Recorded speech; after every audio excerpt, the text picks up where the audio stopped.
Pemirsa, warga Bekasi Utara diresahkan dengan maraknya aksi buang sampah sembarangan sejumlah pengendara sepeda motor. Warga yang geram akhirnya memajang foto pelaku agar segera ditindak tegas.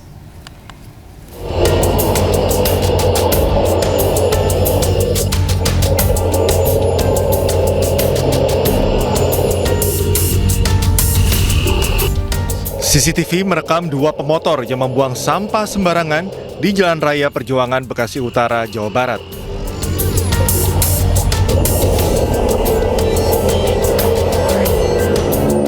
Bahkan sejumlah pemotor lain juga melakukan aksi buang sampah sembarangan.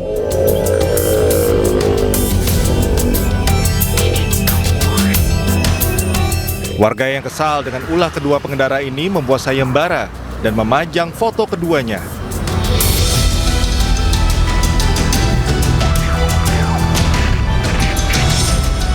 Di lokasi lainnya, CCTV merekam Pak Sutri, pengendara motor yang membawa anak membuang sampah di depan rumah warga. Sontak kejadian ini meresahkan warga sekitar. Ya mungkin udah karena kecapean, bau juga sering, jadi dipantau CCTV kebetulan dapat kayaknya. Dapat kena CCTV. Warga berharap agar pelaku segera ditangkap dan ditindak tegas petugas yang berwenang. Dari Bekasi, Jawa Barat, Rahmat Hidayat, iNews melaporkan. Pemirsa, sebuah pipa gas milik Pertamina di Kabupaten Bekasi, Jawa Barat bocor dan menimbulkan bau menyengat. Satu warga dievakuasi ke klinik akibat sesak nafas. Ini baru gas Pertamina. Sebuah pipa gas milik Pertamina di Kampung Buni Baru, Kecamatan Babelan, Kabupaten Bekasi, Jawa Barat mengalami kebocoran. Sejumlah warga panik dan berupaya menjauh dari area kebocoran pipa karena bau gas yang sangat menyengat. Sementara satu warga alami sesak nafas dan dibawa ke klinik terdekat akibat terlalu banyak menghirup gas. Nah, itu bukan asap, itu gas. Keluarnya gas sampai tinggi sampai berapa meter itu ya kan, sampai kedengaran berapa kilo tuh dari tempat kejadian. Jadi warga sempat panik ya, Pak? Bukan panik lagi, bahkan ada yang pingsan. Warga berharap pipa gas yang bocor segera diperbaiki karena khawatir bau gas menyengat semakin berdampak pada gangguan kesehatan mereka. Dari Kabupaten Bekasi, Jawa Barat, Ahmad Jawahari Lutfi, iNews melaporkan. TNI Angkatan Laut, pemirsa, menggagalkan penyelundupan 390 ton mineral radioaktif di perairan Batam, Kepulauan Riau. Barang bukti 25 kontainer diamankan dengan nilai diperkirakan mencapai triliunan rupiah.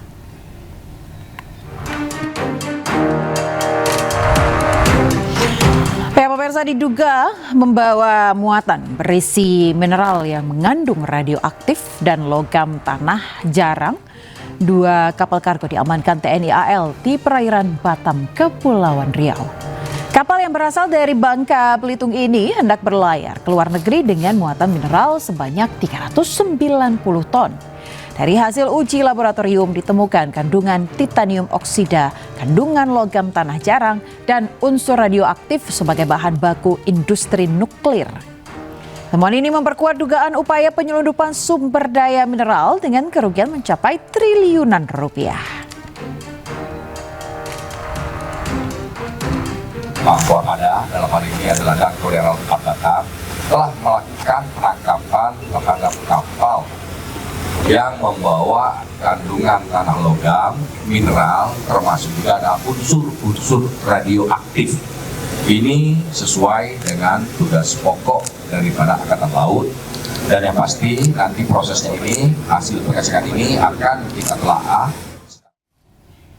Pemirsa, kita ke informasi lainnya. KPK gelar lelang barang mewah sitaan koruptor mulai dari sepatu, ponsel hingga mobil. Total ada 106 barang dari 26 terpidana korupsi. Dan berikut laporan Jan Cayani dari rumah penyimpanan benda sitaan dan barang rampasan KPK di Cawang, Jakarta Timur. Pemirsa, Komisi Pemberantasan Korupsi atau KPK kembali mengumumkan pelaksanaan lelang barang hasil rampasan negara dari tindak pidana korupsi. Dan ini di belakang saya ini ada beberapa mobil yang menjadi barang yang akan dilelang. Nah, dan tanggal lelangnya ini ada di tanggal 18 Juni nanti. Untuk rincian barang-barang yang dilelang ini diantaranya ada 7 unit mobil, kemudian ada unit sepeda motor, ada telepon genggam, ada aksesoris, kemudian ada mesin face recognition dan juga ada robot disinfektan. Dan ini pemirsa, untuk totalnya yang dilelang secara nasional terdapat 106 lot barang, dan ini berasal dari 26 terpidana korupsi yang kasusnya sudah inkrah. Dan dengan nilai total aset yang dilelang ini mencapai sekitar 311 miliar rupiah. Dan untuk barang yang paling mahal yang dilelang ini ada tanah dan bangunan di Bali dengan nilai sekitar 59,06 miliar rupiah.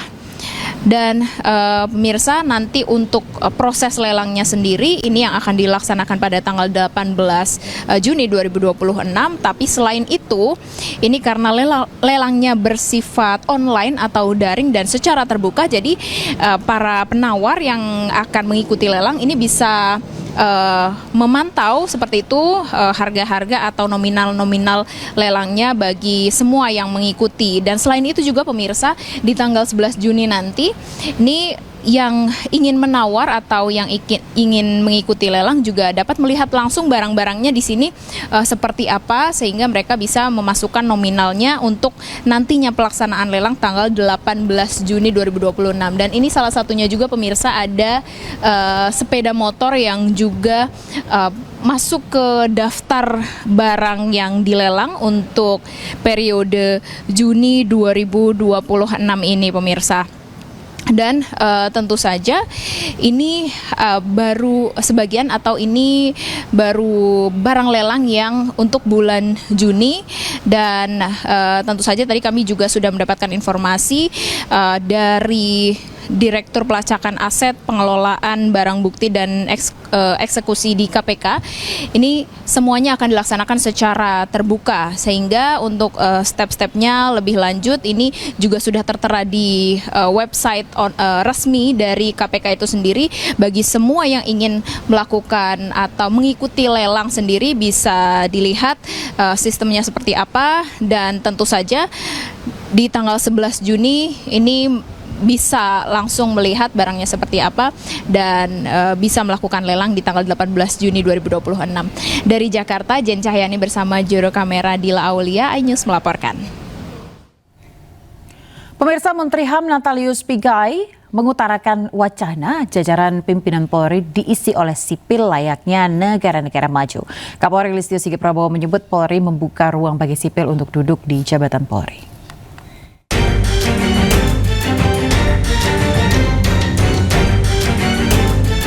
Menteri HAM Natalius Pigai menyampaikan gagasan agar pejabat kepolisian bisa diisi oleh sipil.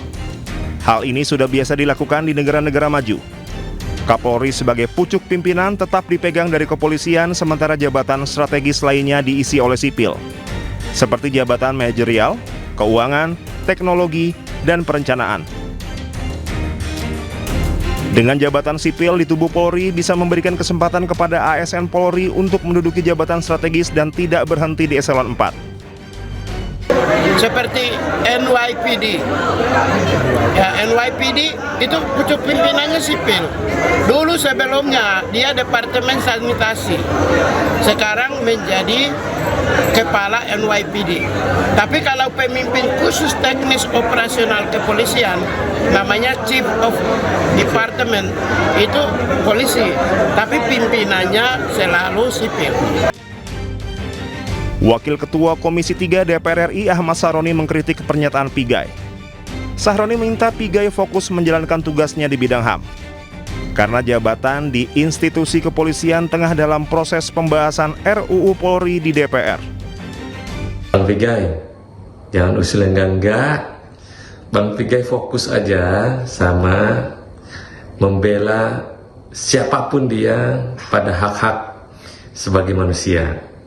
Rasanya itu lebih bermartabat daripada Bang Pigai mengusulkan jabatan pucuk pimpinan di kepolisian bisa diberikan oleh sipil. Bang, please bang, abang fokus saja kepada pekerjaan abang, jangan ngurusin yang lain-lain.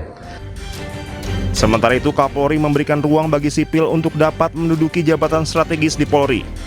Hal ini juga menjadi timbal balik karena polisi juga bisa menjabat di luar struktur. Ya memang kita memberikan ruang resiprokal untuk ASN bisa masuk ke polisi. Oh, begitu. Jadi akan didorong direvisi. Pada saat kita diberikan ruang di luar struktur, maka kita juga memberikan ruang dari ASN di luar Polri untuk bisa masuk ke Polri. Saat ini revisi Undang-Undang Polri masih dalam pembahasan di DPR. Pemerintah menginginkan substansi yang direvisi dalam Undang-Undang Polri akan menguatkan pelayanan, pengayom, dan pelindung masyarakat. Tim Liputan Anyus melaporkan.